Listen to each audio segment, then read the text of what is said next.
Whoa! A video you're about to see. A huge shout out to Gearbest for sending us a production unit, the kind you'll get if you buy it, of the IQI I8.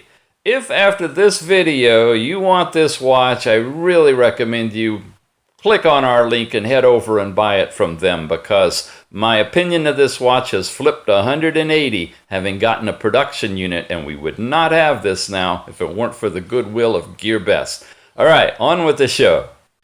Greetings and welcome back to Smartwatch Ticks, where we are continuing this comparison between the new LEMFO LEM8 and the IQI I8. Now, when we left off doing a look at the two of them physically and a little bit software-wise and display-wise, we found that there was a difference in these ambient display modes, and I was talking about how much brighter the LEM8 was than the I8. Well, I want to set the record straight. Both of these are prototypes, and this prototype I8, I now have a production unit. Yep, it just came in. It's inside this box, and look at this. That's ambient mode. Why? Because all three of these have been running for 12 hours right now. At 10 p.m. last night, I started them. It's now 10 a.m. And I want you to compare the two of these. These are identical watches here. I charged them all up. They were all at 100% last night at 10 p.m. And these are exactly the same watches in ambient mode with the same internal settings. You're going to see that right now. So I take back the whole statement about the ambient mode looking dim on the I8, because, wow, it's super bright now, the brightest of them all on the I8 compared to the LEM8. All right, what does that mean for battery drain? We're about to find out. First of all, let's start with the bright one because it's going to be the easiest to see. I'm going to touch the button. I don't want to peel that off yet. I'm going to slide it down, and look at that. We're at 57% in 12 hours. The settings for these were medium brightness. Darn, you can't see it. It's like low, medium, high. I had it on medium. I had the twist the wrist to see the time. I have Wi-Fi on, but I don't have anything else on. Cellular was off, location and Bluetooth were turned off. You'll see it more on the other ones. With that said, this is how bright it is normally. Now, when I turn on the prototype, and this is really hard, the camera tends to adjust for the lighting, but if I turn it sideways, you can see how much brighter this is in the same settings here. Okay, half brightness. All of the settings are the same. And here, I'm at 83%. So over 12 hours, with an overall brighter screen and no difference on any of the settings, 83% to 57%. So the prototype's getting better life, but it's got a much dimmer display, especially in the ambient mode. Trade-offs.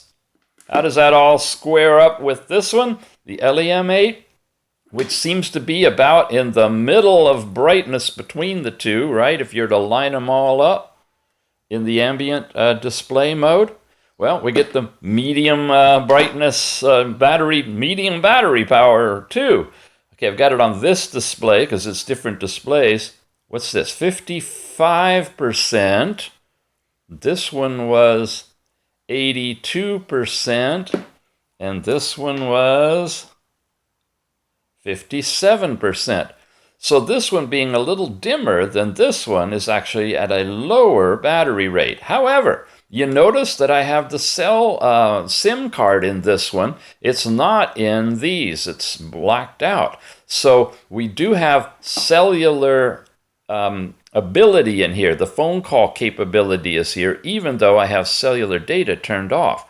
All of the settings are the same here. Actually, this was set in silent mode. That shouldn't make much of a difference compared to the other ones here, right? But this does have a SIM card in it. So there could be an effect on the battery usage simply because there's a SIM card in it, and in these there's not.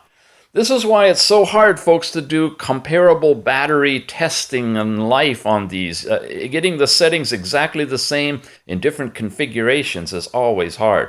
But I'll tell you this, after 12 hours of just using the watch in ambient mode, leaving it like this with the always time display mode on all three watches, we're getting decent battery life. It's lasted at least 50%, which means you should get at least 1 day out of it in standby, just in the ambient mode alone. This one's going to be really interesting to see when we run it down a little bit further with that really bright ambient mode, what it's going to be like. Have not warned them. Hey, come back here. Have not warned them. This has not been testing with them on my arm and bouncing around the pedometer and all the other stuff you can do to test these. This is strictly just sitting on the shelf overnight, which I'm going to continue doing now for another 12 hours probably, or longer. We'll see how it goes, and we'll come back and do some more readings for you. Well, it's been 6 hours more. That means it's 4 in the afternoon. It's 18 hours from when I started, and we're going to check these things, see what kind of time we have on them. Before I do that, I want to mention that every single one of them, I kind of thought that every minute on the minute it would update the watch minute hand, and it would be more or less accurate in time. Well, I'm here to tell you that on all of these, that is not the case. Did you see it just flash? The minute hand just moved a little bit. Every 3 to 7 minutes, it randomly updates, and not necessarily at the top of the minute. Don't know what's going on there, but it's not every minute. So every time you're looking at the ambient mode on any of these Android 7.1.1 watches, you're going to be behind a minimum of 0 if it just updated to a maximum of 7 minutes. How do you make sure you got the right time? Tap the button and open it up and check it out. Do you see where the real time is? Yeah. All right, here we go. I am at 21%. Whoa, someone has a question about the USPS? I guess I'm getting to be the master influencer here. I keep telling everybody, all I know about are watches. I'm not getting into the post office business. Great. Anyway, back to where I was. I'm going to open it up. I'm going to slide it down. I'm going to show you we got 21%, and and this is the one with the 3G in it. I also wanted you guys to check out in the settings, in the about this watch, what the firmware information is, okay? The kernel number, the build number, look at those, compare them to what you've got, and most importantly, we're going to compare them to these other two. So this is the LEMFO LEM8. All right, and that's what we got on this one. Now, I'll leave it here. Let's go to the prototype, the dimmer of all of them, IQI I4. Watch where the time is. Watch what happens when I press the button. Not too bad. Looked like it was pretty much right close to where it is. When we come down, we go over. We're at 68%, 68, 28%. I think this has a lot to do with all the software I've got loaded in here. You saw that I even have that floating toucher dot there, and I have the display brightness, well, when it's working, on the side. It's got a lot of stuff that's running in the background. That's going to eat power. Not saying that it's not a lower long life battery than this is, just that there's a significant difference between these two. 21% to 67% over 18 hours. This has the SIM card in it. This does not. All right. What about old bright boy over here?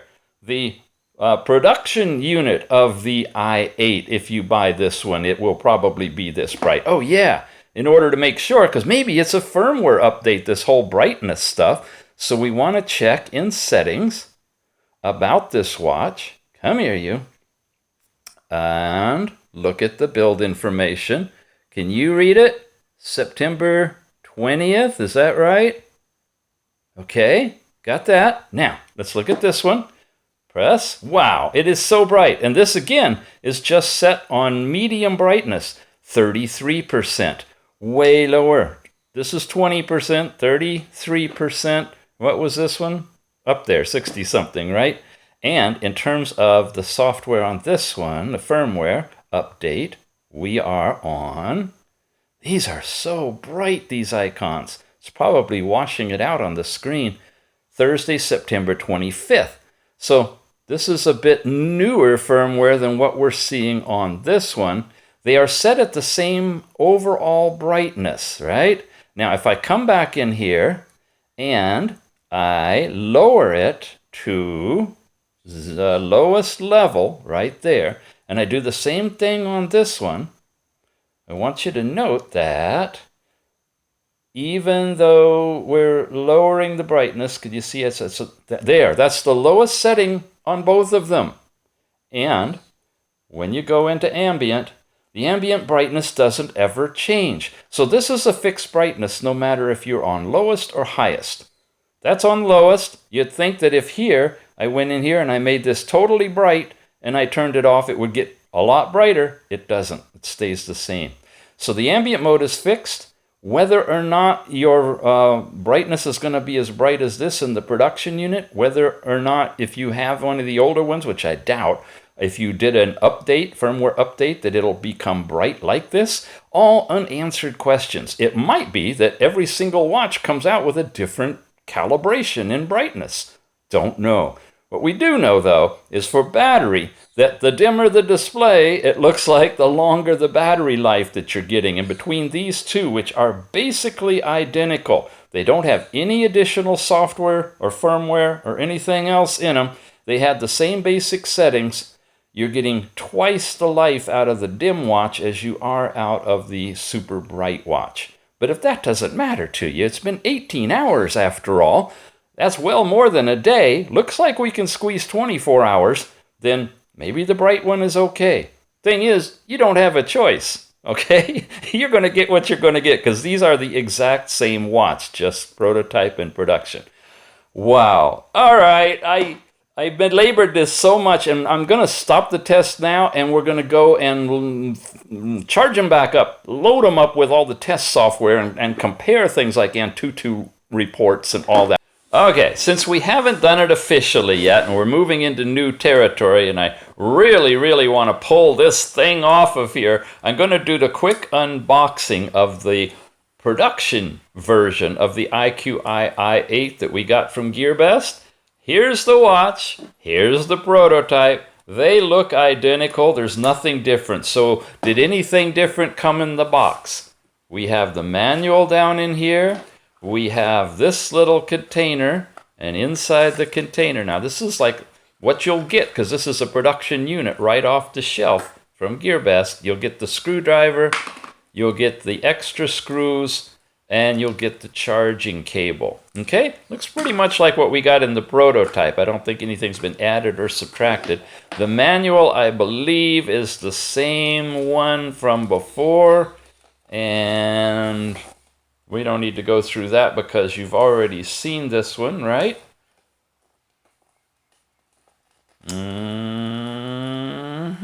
Okay.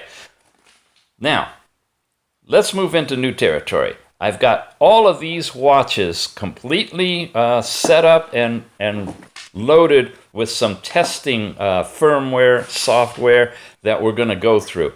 One more thing that happened since we were here last time together, which for you was just a moment ago, on this one, the LEM8, boy, isn't that a cool watch face? I love that watch face. For those of you who know, that's one of my designs from compilation of, anyway, there's a couple of other, there's a lot of work went into this. It's a fun one. It's a custom watch face. I put new ones on each of these for this next segment. What I was going to tell you is on this one, I went through and flashed new firmware to it that's out. And I want to show you that in our About the Watch down at the bottom. This is October 28th, 2018, updated firmware. What did it do? I really don't know. But I wanted to put it in there and get it on par with the others. It did not change the brightness of the display. You can see it's still kind of the middle brightness between these other two. But it is in there, and along with that, the SIM card's been removed, the firmware has been, or the software has been stripped out, of course, in reflashing it, and I've loaded in the same test software in all of these. So the numbers will be the same across the board, which brings us to the first thing we want to look at, which is our AIDA 64. Where are you? Here you go. So this tells us a bit about what's actually in the watch. We click on System, and here's information about it. And I want to do that on, let's do it with the production one. No need to do any of this comparison with the prototype now. You know what? Before I go on, I've got to, oh my gosh, it's on the lowest already. Okay, I can't dim this down anymore, so I hope it doesn't wash everything out. Hello, come back. Over here, settings. Oh, no, we already did the settings. We're going all the way down to the AIDA 64, right?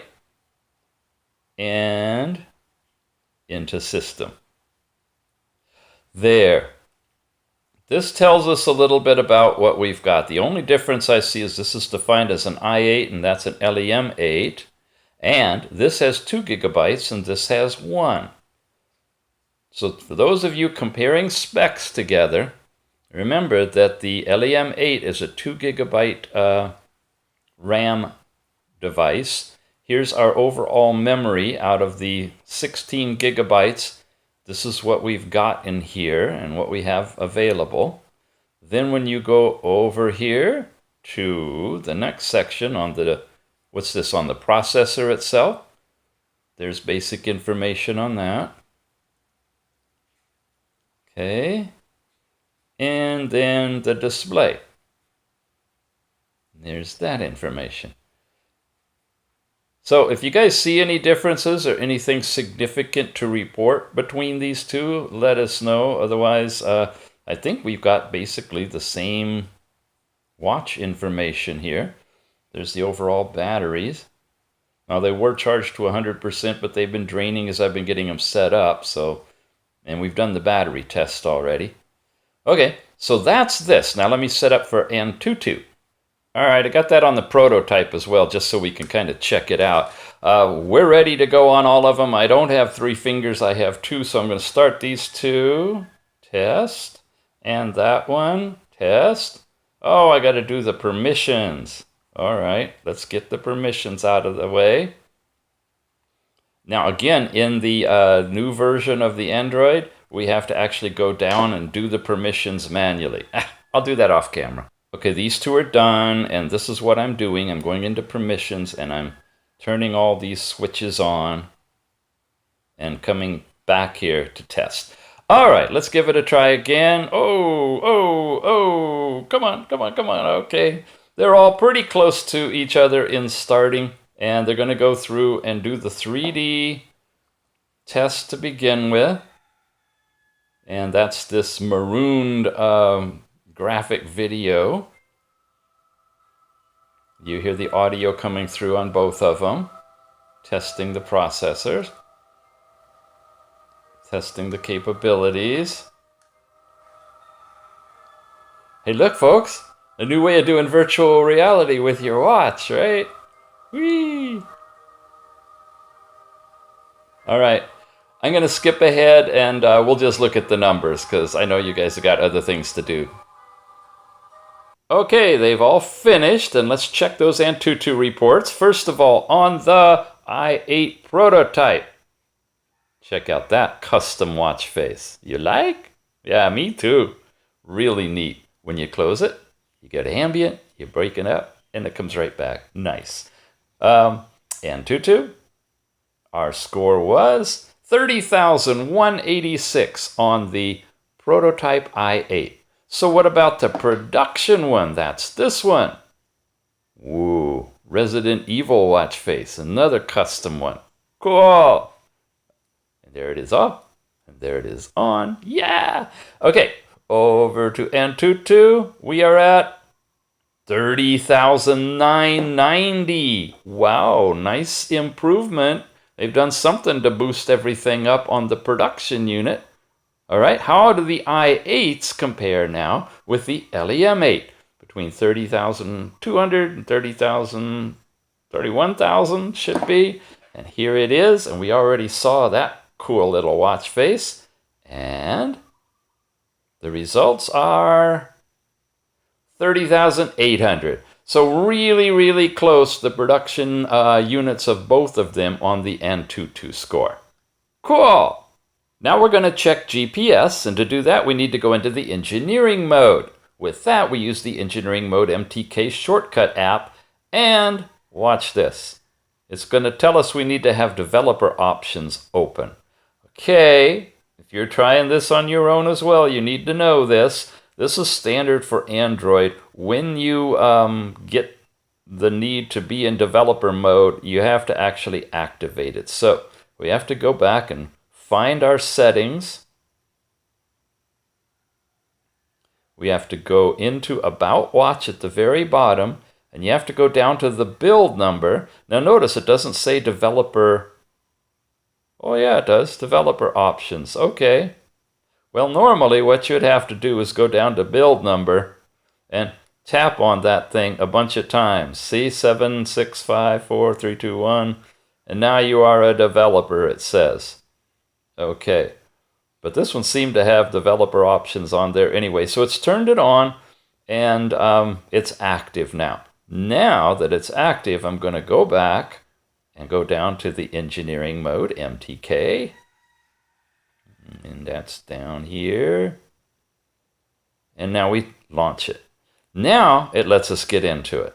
So you're going to have to do that on your watch. Come over here to the third tab, which I'm going to let us go into the square mode, easier to see. And location, sorry, this one here. We want to go into location, EMZ, go over here to GPS. Here we go, and turn GPS on. Now it says it's disabled. Do you want to enable it? And we do. Hello? Yes, you see, after you go back and forth between the square one and the round one, even though I was in square, you couldn't see the buttons at the bottom. Yes, we enable it. For high power mode, you have to agree to all of this, and we want to say yes. We had it turned off in a previous mode, but we don't want that now. Now we get out of here. Now we're back where we were, and we can't see it, so we go back to here. And in GPS, we scroll up and we turn GPS on. Then we can go over here, and now you can view the little circle, which is going to be all of the GPS satellites as they start to light up. Here you can either leave it in the square mode and see all of them when they appear at the bottom, or you can go to the round mode and get a bit of a bigger picture. And generally I have to go outside to acquire GPS with these watches, and we'll be doing that here shortly. Sometimes it can take up to 5 minutes. There we're getting the first few starting to show up, but they're red. All right. I'm going to do what we just did on this one on the other two. I'm going to take it outside if necessary. Oh my gosh, it's getting GPS indoors. Before I can even shut my little trap up, we're getting signal connectivity. That's nice to know. And we dropped it again. It's going to be marginal indoors. GPS is really meant for outdoors. All right, I will be back with some results for you. Wow, look at this, everybody. This is awesome. I just sat here and did all the configuration you saw me do on that one on these, and everybody's popping into green, which means we've got really good GPS on all of them. That's especially impressive on this one because this is the one that, oh, I popped out of it. There we go. That has this flexible band thing going on with the antennas in here, making us wonder sometimes if the signal's going to really work in this kind of a configuration. It's pretty obvious in these that the thick bands, you know, they're like the old watches, but we have not been able to get GPS indoors before. We're getting it now. It's really, really nice. So the GPS test passes with flying colors on all of these guys. It really does. The last thing I want to cover is cellular data connectivity. That's with the SIM card in the back, which I've tried on all of these, but I'm just going to summarize for you because they're not that good where I'm located. First of all of this is carrier dependent. It depends on if you're using AT&T or T-Mobile in the USA, and globally it's whatever GSM carrier you've got. Then it has to be compatible frequencies for 4G if it's going to give you that kind of service. These do connect up with 4G in the USA. Occasionally I can get it from my location, but not very often. It defaults back to 3G. When I'm doing 3G on each of them, I get as low as a half a gigabyte, like the 2G kind of levels, all the way up to maybe 3.5 or 4, gigabytes, but megabytes per second. So marginal. I don't get screaming high data numbers. I'm not going to stream YouTube using cellular, but I should be able to do a basic message pushing and stuff like that directly to the SIM card, and carry on phone calls, of course, and somewhat chatting, text chatting, maybe voice chatting over IP, but I doubt you'll get video, anyway the camera's on the side, over IP for these watches. But generally speaking, the connectivity for 4G is going to be totally dependent on where you live. So all of these are standing up to the tests really well in general. The only difference is the brightness in the screens for the ambient condition, and the fact that we've got 2 gigabytes, right, in the LEM8 and 1 gigabyte in the i8. The storage is the same, and you've seen all of the specs and the battery life predictions off of these watches. So now you have enough to know to be dangerous. And again, really appreciate the fact that we got the prototype i8 the production version to compare rather than relying on the prototype, because the ambient mode on this one was, in my consideration, really, really dim to even see indoors, unless it's just like really at night. And because of that, we are able to recommend either one of these watches to you. Just your choice if you like the bezel appearance here and the black area that you see around. Actually, both of them. You see there's a black border, but you do have a ring around this one on the i8. So stiffer bands, different overall appearance, and that's pretty much the major difference. One more time, a big shout out to Gearbest for sending us in this production unit of the i8. We have the buying link for both the i8 and the LEM8 down below for you, whichever one you want. We appreciate it if you use our links, because that helps us get in more of these watches. All right, you've been watching Smartwatch Ticks. We're on the web, smartwatchticks.com, and we appreciate your thumbs up on these videos. It helps to get the word out through the search engines. And of course, your subscription is more than welcome. We'll see you again soon.